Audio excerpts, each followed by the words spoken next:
Serves out to love.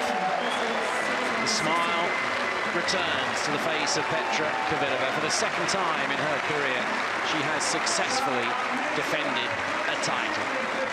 The Barakova, a wonderful tournament, a good start to the final, but in the end, the excellence of Petra Kvitova. 2 times a Wimbledon champion, and now 2 times a Birmingham champion.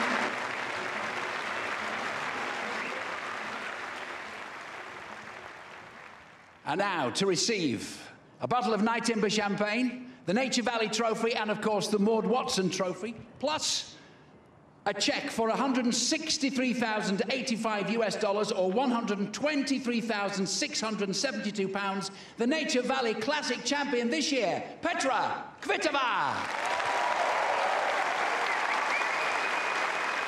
Popular winner.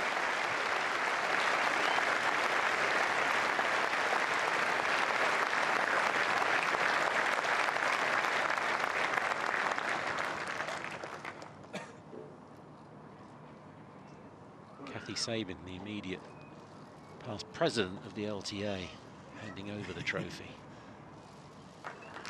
Beautiful trophy. Beautiful trophy.